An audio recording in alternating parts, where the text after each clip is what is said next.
Asia কাপে বাংলাদেশের প্রথম বাধা হংকং। একটিমাত্র টি-20তে মুখোমুখি হয়েছিল এই দুই দল। সেই ম্যাচটাতে অবশ্য পরাজয়ের গ্লানি মেখে মাঠ ছেড়েছিল বাংলাদেশ। তাছাড়া হংকং ইতোমধ্যেই বিশাল ব্যবধানে নিজেদের প্রথম ম্যাচ হেরেছে আফগানিস্তানের বিপক্ষে। রান রেটে বহুদূর এগিয়ে গেছে আফগানরা। এমন পরিস্থিতিতে খুব বেশি পরীক্ষা নিরীক্ষার সুযোগ থাকছে না বাংলাদেশের সামনে। অতএব বেশ অনুমিত একটা একাদশ নিয়েই মাঠে নামবে লিটন দাসের দল। ওপেনিংয়ে যথারীতি থাকবেন তানজিদ হাসান তামিম ও পারভেজ হোসেন ইমন। সাম্প্রতিক সময়ে এই দুইজনকে বাদ দিয়ে বাংলাদেশের টি-20 দল কল্পনা করা কঠিন। এই দুই ব্যাটারের আগ্রাসী শুরু বাংলাদেশের জন্য শক্ত ভিত করার কাজটা করে দিচ্ছে। অতএব ইনজুরি সমস্যায় না পড়লে গোটা এশিয়া কাপে এই জুটির ওপর ভরসা করবে টিম টাইগার্স। আর এটা ওইটা না, কাপড় ধোয়ার একটাই সলিউশন, চাকা অল ইন ওয়ান।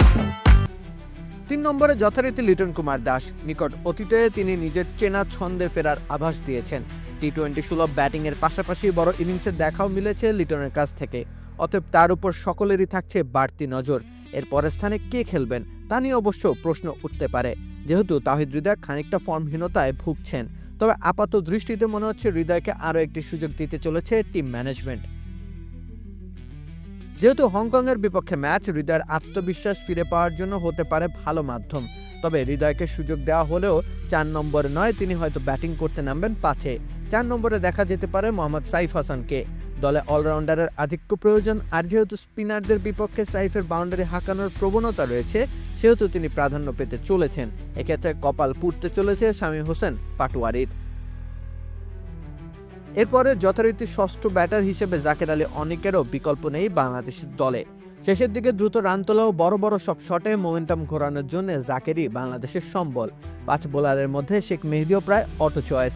টি-20 ক্রিকেটে এই বছরটা মেহেদীর কেটেছে অম্লমধুর অভিজ্ঞতার মধ্য দিয়ে।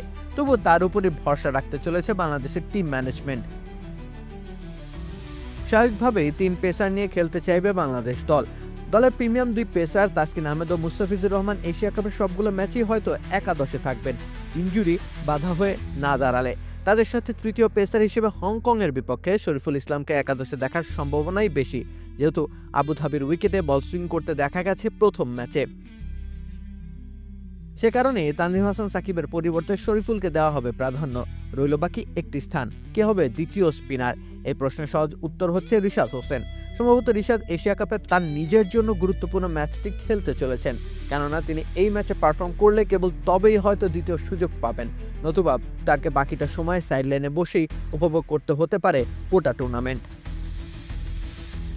রাকিব হোসেন রুম্মান, খেলা ৭১।